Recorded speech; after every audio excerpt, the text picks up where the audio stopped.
بالله من الشيطان الرجيم. بسم الله الرحمن الرحيم.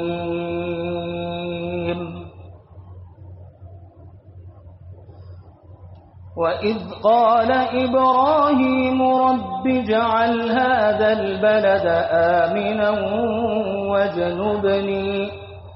واجنبني وبني أن نعبد الأصنام. رب إنهن أضللن كثيرا من الناس فمن تبعني فإنه مني ومن عصاني فإنك غفور رحيم. ربنا إني أسكنت من ذريتي بواد غير ذي زرع عند بيتك المحرم ربنا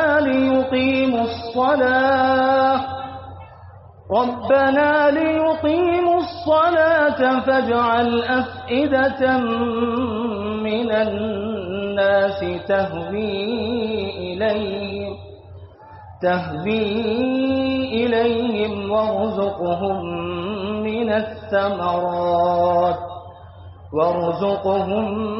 الثمرات لعلهم يشكرون. ربنا إنك تعلم ما نخفي وما نعلن وما يخفى على الله من شيء في الأرض ولا في السماء.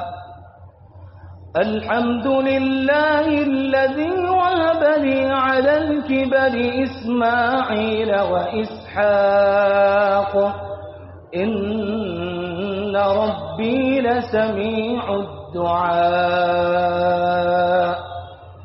رب اجعلني مقيم الصلاة ومن ذريتي ربنا وتقبل دعاء. ربنا اغفر لي ولوالدي وللمؤمنين يوم يقوم الحساب. صدق الله العظيم. درود شریف پڑھیں ایک بار پھر. اللهم صل وسلم وبارك على سيدنا محمد كما تحب وترضى عدد ما تحب وترضى. سلام اس پر کہ جس نے بے کسوں کی دستگیری کی. سلام اس پر کہ جس نے بادشاہی میں فقیری کی. سلام اس پر جو دنیا کے لیے رحمت ہی رحمت ہے. سلام اس پر جو دنیا کے لیے رحمت ہی رحمت ہے. سلام اس پر کہ جس کی ذات فخر آدمیت ہے. سلام اس پر کہ جس نے جھولیاں بھر دی فقیروں کی. سلام اس پر کہ جس نے جھولیاں بھر دی فقیروں کی. سلام اس پر کہ مشکے کھول دی جس نے اسیروں کی. سلام اس پر کہ جس کی چاند تاروں نے گواہی دی. سلام اس پر کہ جس کی چاند تاروں نے گواہی دی. سلام اس پر کہ جس کی سنگ پاروں نے گواہی دی، درود اس پر کہ جس کے تذکرے ہیں پاک بازوں میں، درود اس پر کہ جس کے تذکرے ہیں پاک بازوں میں، درود اس پر کہ جس کا نام لیتے ہیں نمازوں میں۔ السلام علیکم۔ لله نحمده ونستعينه ونستغفره ونؤمن به ونتوكل عليه ونعوذ بالله من شرور أنفسنا ومن سيئات أعمالنا، من يهده الله فلا مضل له ومن يضلل فلا هادي له، ونشهد أن لا إله إلا الله وحده لا شريك له، ونشهد أن سيدنا ونبينا ومولانا محمدا عبده ورسوله صلى الله تعالى عليه وعلى آله وأصحابه وأزواجه وذرياته وسلم تسليما كثيرا كثيرا. أما بعد، أعوذ بالله من الشيطان الرجيم، بسم الله الرحمن الرحيم. يا أيها الذين آمنوا اتقوا الله وكونوا مع الصادقين، صدق الله العظيم.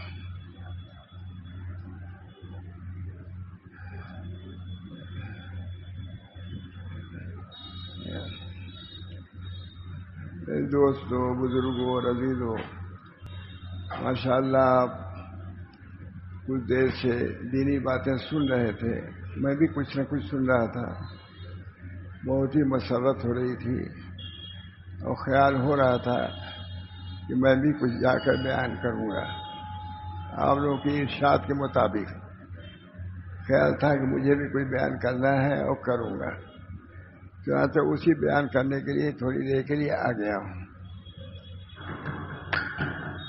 ارے بھائی، یہ سب چیزیں بہت مولی ہوتی ہیں۔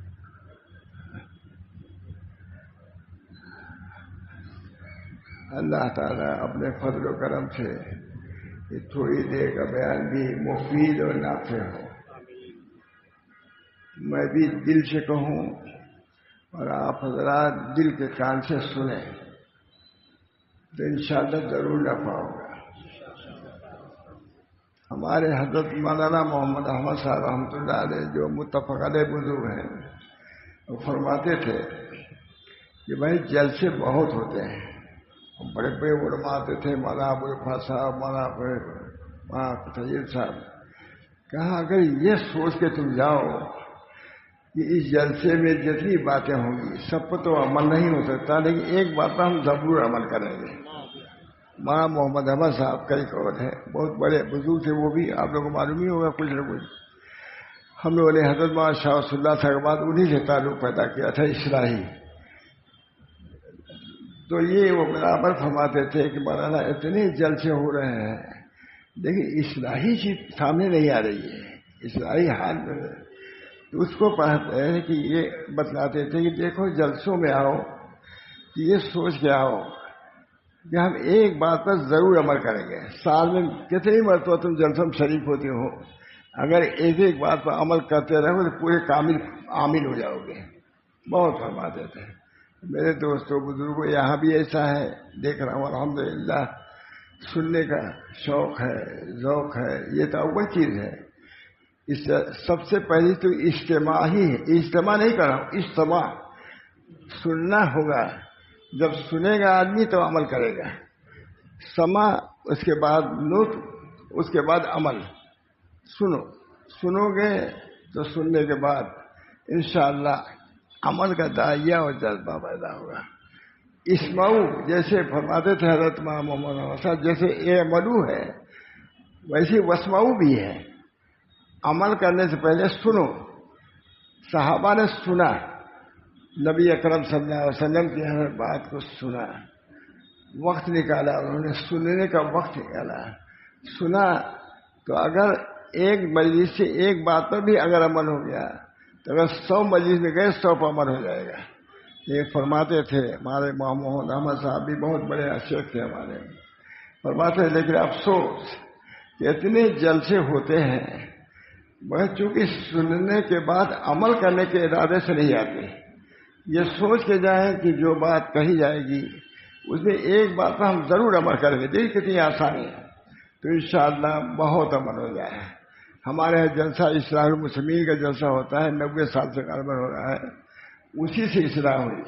ہمارے حضرت شاہ رسول اللہ صاحب فرماتے تھے، جبکہ اتنے بڑے مسلح تھے، لیکن انہوں نے کہا، جو جلسہ کراتے تھے ان سے کہا، مجھ سے خود کروایا ہے کہ شاکر خان نام تھا، شاکر خان اصل کام تھا آپ لوگوں نے کیا ہے، ان جلسوں سے آپ نے زمین کو ہموار کر دیا تو ہم نے آ کے بیج بولے گئے۔ ماں محمد احمد صاحب کہتے تھے، مجھ سے خود کروایا۔ شاکر خان بہت درست جلسہ ہوتے تھے، تمام مولانا عبد المالک دریابادی یہ جتنے علماء بڑے بڑے تھے قاری تھے سب جاتے تھے، تو مجھ سے خود کہا کہ دیکھیے الہ آباد کی جو کسی درجے میں اصلاح ہوئی تو اس بنا پر کہ علماء کو آپ نے بلایا، واز میں شریک کیا، تو اس طریقے سے ایک ایک بات دو بات سنتے رہے، اس کی وجہ سے آج کل دین کا شعور پیدا ہو گیا ہے۔ ہمارے حضرت ماں ابراہیم صاحب بھی بہت تعریف کرتے تھے ان جلسوں کی تعریف میں، فرماتے تھے کہ اللہ تعالیٰ نے جلسے کو منعقد کر کے، قاری محمد یہ سب بھی جاتے تھے تو جلسہ بیکار نہیں۔ بعد وہ کہتے ہیں جلسوں سے کچھ نہیں ہوتا، میں کہتا ہوں جلسوں سے سب کچھ ہوتا ہے، سبھی کچھ ہوتے ہیں۔ جلسوں میں عام طور سے مختلف المزاج لوگ ہوتے ہیں، کسی کو اشکال ہے دین پر، شریعت پر، کوئی عالم ملے گا وہاں ملے، آپ کو نہ ملے وہاں تو عالم 10 بیٹھے ہوئے ہیں بیان کر دیں گے۔ اس بنا پہ اس جلسوں کا بھی نفع ہوا۔ اللہ تعالی ہم سب لوگوں کو اس جلسے کو جیسا اس کا حق ہے ادا کرنے کی توفیق مرحمت فرمائے۔ تو اصلاح المسلمین کے جلسہ جو الہ آباد کا ہے اس کی سبھی علماء رہے، حضرت مولانا ابوالحسن ندوی جاتے تھے، مولانا عبدالشکور صاحب جاتے تھے، تمام مولانا ابوالوفا صاحب جاتے تھے، ہم لوگ بھی شریک ہوتے تھے، ہمارے حضرت بھی شادی کار میں شریک ہوئے ہوں، مولانا محمد احمد صاحب شریک ہوتے تھے۔ تو یہ متفق علیہ ہوا کہ الہ آباد میں جو کام ہوا وہی جلسوں سے ہوا ہے۔ اس بنا پر جلسوں کو دایانی کہنا یا بالکل بیکار کہنا یہ بہت بڑی بات ہے۔ اللہ تعالی ہم سب لوگوں کو توفیق دے کہ دینی باتوں کو سنیں۔ اولاً سمع ہے، اولاً سمع، اس کے بعد عمل ہے۔ پہلے آدمی سنے گا، واسمعوا سنو، واطیعوا سمع پہلے ہے، اطاعت بعد میں ہے۔ جب سنو ہی گے نہیں تو عمل کیا کرو گے؟ اس بنا پر اسمعوا سمع پر بھی عمل کرو۔ اتنے لوگ جمع ہیں، اگر 100 باتیں کہی گئی، اگر ایک بات پہ بھی عمل ہو گیا تو انشاءاللہ العزیز ہماری زندگی پار ہو جائے گی۔ بہرحال مجھے اس جلسے سے بہت مسرت دیکھ کر کے الحمدللہ وہاں بھی بات دیکھ ہی رہتا ہوں، میں شریک بھی ہوتا ہوں کچھ نہ کچھ، تو بہت ہی خوشی ہوئی کہ الحمدللہ یہاں بھی ذوق و شوق ہے۔ آپ حضرات کو مزید ادھر توجہ کرنے کی ضرورت ہے اور علماء سے تقاریر کرانی چاہیے، اصلاحی تقریر ہونی چاہیے تاکہ اللہ کے بندے اللہ کے دین سے واقف ہوں، اللہ کے دین واقف ہوں۔ ہم نے کہا، عرب میں بھی ہم نے کہا کہ ہمارے یہاں دین جو ہے اس بنا پر ہے کہ علماء سے ربط ہے، یہ بھی میں نے کہا۔ واز سے عوام میں علماء میں ربط پیدا ہوتا ہے۔ کوئی مسئلہ پوچھنا ہے بہت مشکل ہے کہ جا کے مدرسے میں پوچھے، اب جلسے میں آیا بھائی یہ کیا مسئلہ ہے، چاہے ہمارے اصلاح المسلمین کا جلسہ ہوتا ہے، جلسے کے بعد ضرور کچھ لوگ ایک دوسرے سے ملتے ہیں کہ مولانا یہ مسئلہ کیا ہوا ہے۔ معلوم ہے کہ سننے سنانے سے دین کی اشاعت ہوتی ہے، تجویز ہوتی ہے، اس بنا پر اس کا سلسلہ بھی جاری رکھنا عین ثواب اور ضروری ہے۔ اللہ ہم سب کو توفیق دے اللہ تعالیٰ۔ اب یہ جلسے کو دیکھ کر کے ماشاءاللہ آپ لوگوں کے یہ طلب اور طرف دیکھ کر کے مجھے بہت مسرت ہے۔ الحمدللہ دین کی باتوں کو سننے کا شوق اور ذوق یہ بڑی بات ہے۔ ہمارے حضرت فرماتے تھے ماشاء اللہ صاحب، پہلے سمع ہوتا ہے، اس کے بعد نطق ہوتا ہے، اس کے بعد عمل ہوتا ہے۔ پہلے آدمی سنتا ہے تب بولتا ہے۔ گونگا کیوں نہیں بولتا؟ اسے سنتا نہیں۔ حضرت مولانا شاہ رسول اللہ صاحب وغیرہ گونگا بولتا ہے نہیں، کیوں نہیں؟ اسے سنتا نہیں۔ اگر وہ سننے لگے، اصل اس کی بیماری نہ بولنا نہیں ہے، بلکہ کان کی قوت کو اکثر نہ ہونے کی وجہ سے وہ نہیں بولتا ہے، کیونکہ وہ جانتے ہی نہیں کیا بول رہے ہیں یہ لوگ. اور جو سنتا ہے آدمی وہی بچہ ہے، اس کو سکھایا نہیں جاتا، سنتے سنتے وہ بولنے لگتا ہے. تو سما بھی بہت چیز ہے. یہ جلسے ولسے سے سما آسان ہو جاتا ہے، سما سننا. انشاءاللہ اس سما سے نطق بھی ہوتا ہے، پھر عمل بھی ہوتا ہے. ہم لوگ خود یاد ہے، میں بھی جلسے میں شریک ہوتا ہی ہوں اسرائیل مسلم وغیرہ کے، جو 80-90 سال سے ہو رہا ہے، لیکن میں جاتا ہوں، بالوں نہیں جاتے. میں نے کہا تم کچھ کہو.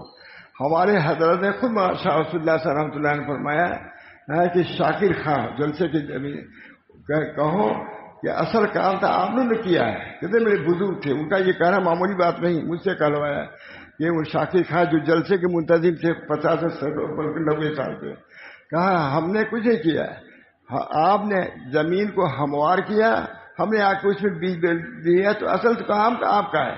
یہ بھی ایک انصاف کی بات. جلسہ کرانے والے ذمہ دار جو تھے ان سے مجھ سے کہلوایا. معلوم ہوا کہ اللہ تعالیٰ یہ بھی ایک دین کے تفہیم کے لیے اور اس کے تشہیر کے لیے ایک موقع ہے. یہ دیکھ کر کے مجھے خوشی ہوئی کہ ماشاءاللہ بہت سے اس میں علماء پڑھے لکھے لوگ بھی شریک ہیں. یہ انشاءاللہ یہ باب اصلاح کو کھول دے گا. اس سے اللہ تعالی ہم سب لوگوں کو توفیق دے ہے کہ ایسے کاموں میں حصہ لیں. انشاءاللہ حصہ لینے سے دین کی سمجھ بھی بڑھے گی. بہت سی باتیں ایسی ہیں کہ جب ختم ہوتا ہے تو ہم لوگ کو پکڑتے ہیں تو مولانا یہ کیا مسئلہ ہے. میں نے کبھی سال میں زندگی میں کبھی ملاقات نہیں ہوتی، جلسے بھی ملاقات ہو جاتی ہے. اللہ تعالی ہم سب لوگوں کو ان جلسوں کی بھی قدر کی توفیق مرحمت فرمائے. یہ کام بھی بہت ضروری ہے. اسی طرح میرے دوستوں مکاتب کے قیام کا احترام بہت ضروری ہے. جتنے مکاتب ہوں گے انشاءاللہ دین کی سمجھ آئے گی، دین کا شیوع ہوگا. آپس میں بڑی بات ہے. آج دیکھیے سعودی عرب وغیرہ میں مکاتب کا احترام نہیں.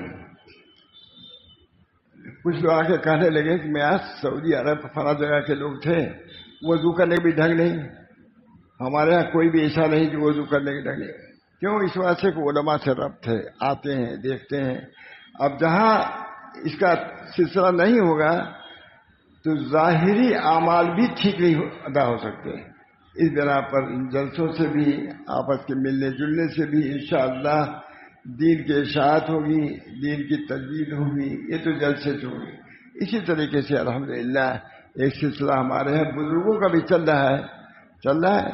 حضرت مولانا محمد قاسم صاحب صرف خطیب تو نہیں تھے، صاحب نسبت بزرگ تھے. وہاں محمد قاسم، وہاں گنگوئی صرف یہ نہیں کہ یہ ہے کہ فتاوی لکھتے تھے، نہیں، اس کے بھی زبردست عالم تھے، کتب ربانی تھے. تو علم کی بھی ضرورت ہے میرے دوستوں، واعظ کی بھی ضرورت ہے، تسلیم کی بھی ضرورت ہے. ہر ایک کے لیے ایک جماعت کی ضرورت ہے.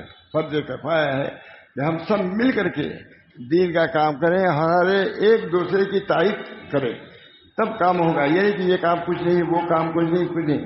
کامیابی تو کام سے ہوگی، نہ کہ حسن کلام سے ہوگی، ذکر کے التزام سے ہوگی، فکر کے اہتمام سے ہوگی. کامیابی تو کام سے ہوگی. بہت حضرت خواجہ صاحب کا یہ شعر ہے، ہمارے حضرت بھی پڑھتے ہیں سبھی لوگ. کامیابی تو کام سے ہوگی، نہ کہ حسن کلام سے ہوگی، ذکر کے التزام سے ہوگی، فکر کے اہتمام سے ہوگی. کتنا جامع ہے یہ کتنا جامع ہے کہ یہ نہیں کسی کامیابی کام میں ذکر بھی ہے، پڑھنا بھی ہے، لکھنا بھی ہے، یہ سب اس میں داخل ہے. جب ہم یہ سب کام کریں گے انشاءاللہ العزیز ہمارے لوگ کامیاب سالک بنیں گے، کامیاب عالم بنیں گے، کامیاب مذکر بنیں گے، کامیاب پیر بھی بنیں گے. سب کی ضرورت ہے، علم کی ضرورت ہے. علم ضروری ہے اور سب کے لیے ضروری ہے. فرض کفایہ ہے کہ فرض جو چیزیں اصلاح نفس کے لیے ضروری ہیں اس کا علم تو اور زیادہ ضروری ہے. اللہ تعالی ہم سب لوگوں کو توفیق دیتے ہیں. لوگ جمع ہیں الحمدللہ. مجھے بہت خوشی ہوئی دیکھ کر کے. ویسے ہوتے ہیں من میں دین کی باتوں کو سننے کے لیے اس قدر مشتاق ہے.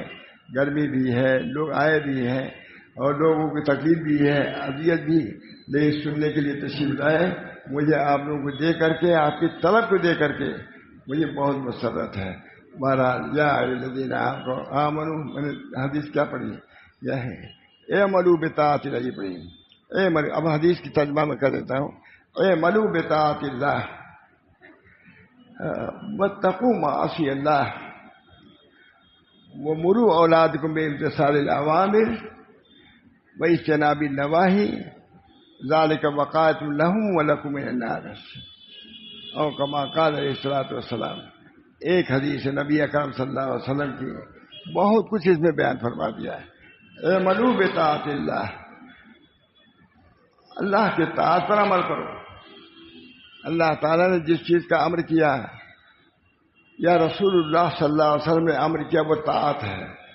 پہلی چیز حضور فرما رہے ہیں اعملوا بطاعت اللہ، اللہ کی طاعت پر عمل کرو۔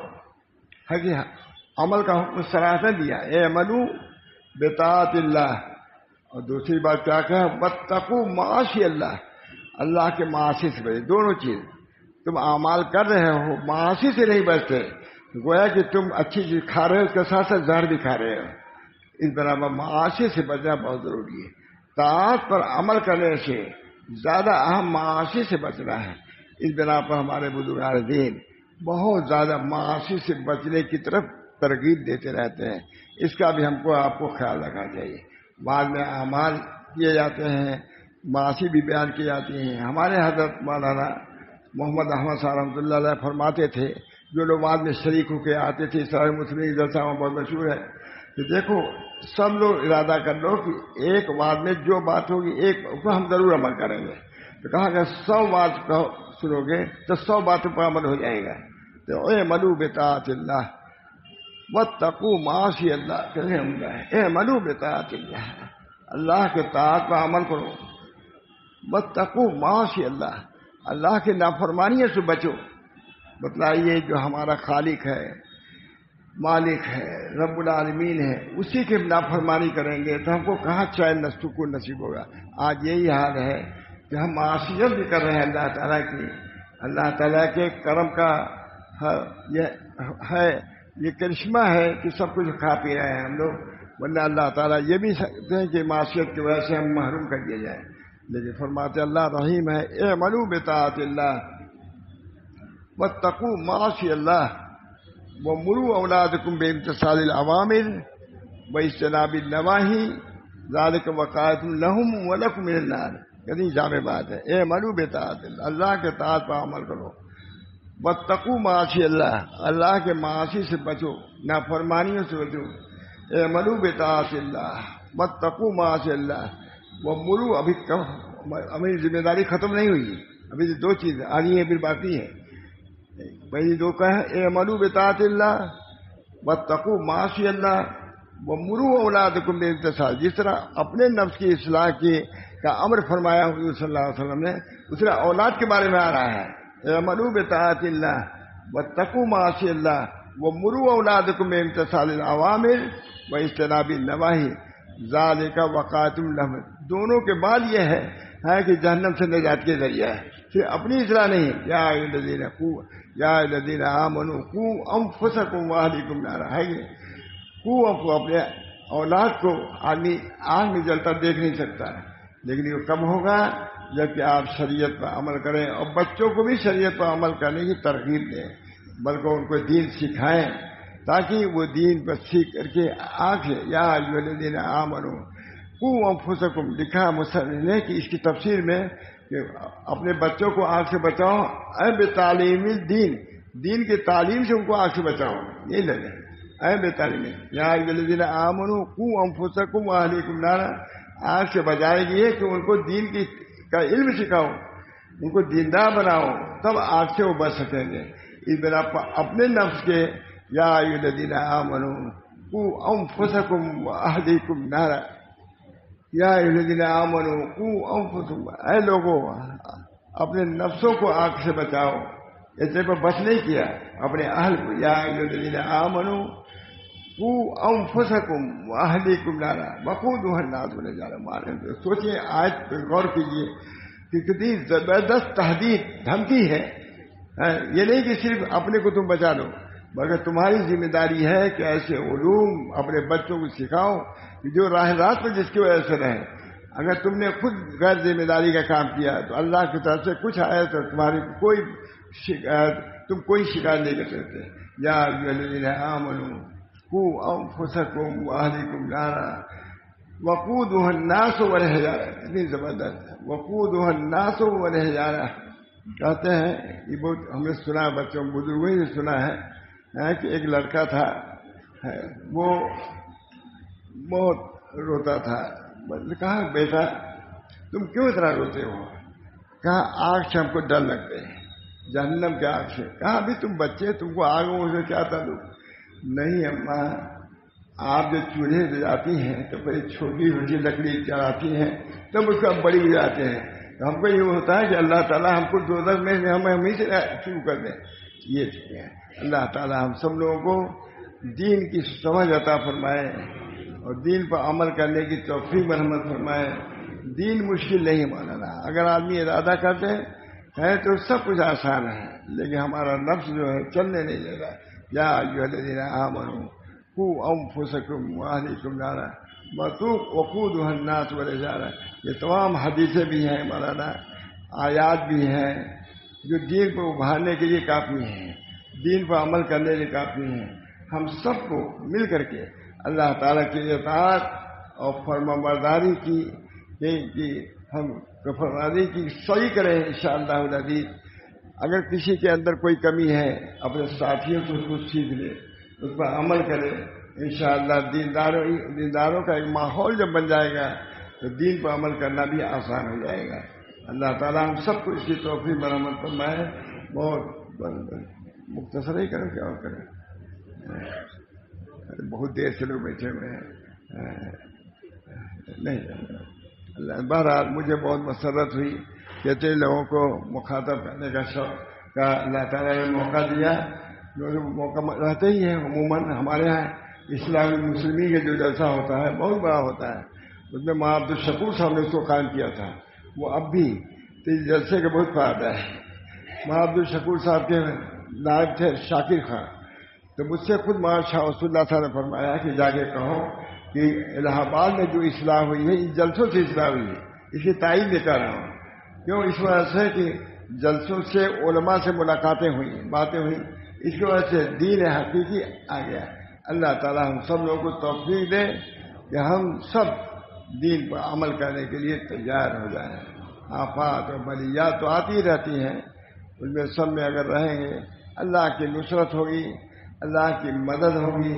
انشاءاللہ دین بھی ہمارا درست اور دنیا بھی درست ہوگی اور ہم کو انشاءاللہ عافیت نصیب ہوگی. کیونکہ عافیت کا مدار بھی کیا ہے؟ اطاعت پر ہے. جب اطاعت ہوگی اللہ کی طرف سے ہم کو عافیت بھی ملے گی. اس بنا پر عافیت کے لیے دعا بھی کریں اور ہر شخص ایک دوسرے کی دعا کرے.